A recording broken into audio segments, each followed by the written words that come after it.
अक्सर कहते हैं कि कुत्ता इंसान का सबसे अच्छा दोस्त होता है, लेकिन क्या आपने कभी सोचा है कि उस बेजुबान के लिए हम क्या हैं? उसके लिए हम सिर्फ एक मालिक नहीं, उसकी पूरी दुनिया होते हैं। आज की कहानी है शेरू की। वही शेरू जो शर्मा जी के घर की जान था, बच्चों का खिलौना था और बड़ों का सहारा। पर एक छोटी सी गलती ने उसे उसके परिवार से अलग कर दिया। चलिए चलते हैं शेरू के उस सफर पर जहां डर था, अकेलापन था, पर सबसे ऊपर घर वापस लौटने की एक अटूट उम्मीद थी।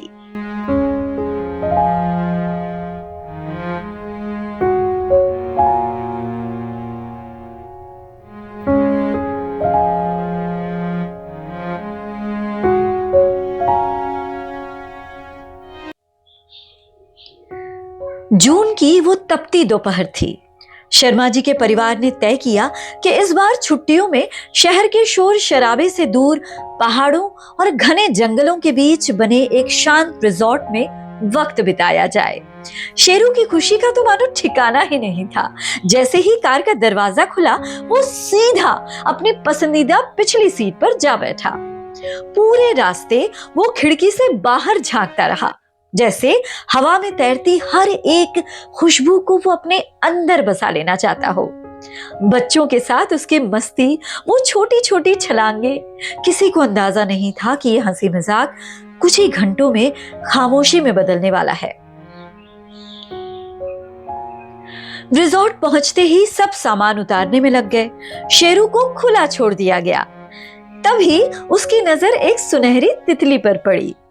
अपनी चंचलता में शेरू उस तितली के पीछे भागने लगा। भागते भागते वो रिजॉर्ट की बाउंड्री पार कर गया और घने चीड़ के पेड़ों के बीच जा पहुंचा। जब तक शेरू को होश आया, सूरज पहाड़ियों के पीछे छिप चुका था। उसने पीछे मुड़कर देखा। वहां न तो वो कार थी, न ही वो चहकते हुए बच्चे। चारों तरफ सिर्फ ऊंचे ऊंचे पेड़ और डरावना सन्नाटा। उसने जोर से भौंकने की कोशिश की, उफ उफ, लेकिन उसकी आवाज मानो उस घने जंगल ने निगल ली। रात ढलने लगी, जंगल का तापमान गिर गया और साथ ही शेरू की हिम्मत भी। एक पालतू कुत्ता जिसने कभी सड़क पर भी अकेले रात नहीं बिताई थी, आज जंगली जानवरों के इलाके में था। उसे हर आहट पर डर लग रहा था। कभी किसी जंगली बिल्ली की चमकती आंखें दिखती तो कभी दूर कहीं भेड़ियों की रोने की आवाज आती। वो एक पुरानी गुफा के कोने में दुबक कर बैठ गया। उसे याद आ रही थी अपनी वो मखमली चटाई, वो दूध का कटोरा और शर्मा जी का वो प्यार से उसके सिर पर हाथ फेरना। उसकी आंखों के कोने नम थे।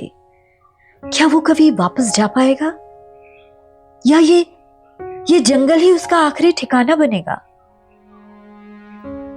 अगली सुबह जब सूरज की पहली किरण ने जंगल को छुआ, तो शेरू के अंदर मानो कुछ जाग गया। उसने हार नहीं मानने का फैसला किया। वो उठ खड़ा हुआ, हालांकि उसके पैर कमजोरी से कांप रहे थे। उसने अपनी सूंघने की शक्ति यानी सेंस ऑफ स्मेल पर भरोसा किया। वो मीलों तक चला। कांटों ने उसके पंजों को जख्मी कर दिया। प्यास से उसका गला सूख रहा था, लेकिन उसके दिमाग में सिर्फ एक ही छवि थी, उसका अपना घर। अचानक हवा के झोंके के साथ उसे एक बहुत ही जानी पहचानी महक आई। ये महक तो पेट्रोल की थी, और उस खास शैम्पू की जिससे उसे नहलाया जाता था। दूसरी तरफ पूरा परिवार बदहवास होकर उसे ढूंढ रहा था। छोटी बिटिया का तो रो रो कर बुरा हाल था। तभी दूर झाड़ियों में कुछ हलचल हुई। एक धूल से सना हुआ, थका हुआ, लेकिन लेकिन पूंछ हिलाता हुआ शेरू पागलों की तरह उनकी तरफ दौड़ता हुआ आ रहा था। शर्मा जी ने उसे उठाकर गले लगा लिया। शेरू उनके चेहरे को चाट रहा था, जैसे कह रहा हो, मुझे माफ कर दो, अब मैं आपको कभी छोड़कर नहीं जाऊंगा। उस दिन उस जंगल ने एक वफादार दोस्त को वापस लौटा दिया था। दोस्तों, जानवर बोल नहीं सकते, लेकिन वे महसूस हमसे कहीं ज्यादा करते हैं। शेरू की यह कहानी हमें याद दिलाती है कि प्यार का रास्ता कभी नहीं खोता। अगर आपके पास भी कोई ऐसी कहानी है तो हमें जरूर बताएं। देखते रहिए और सुनते रहिए दास्तान वफा वीसी ब्लॉग्स पर।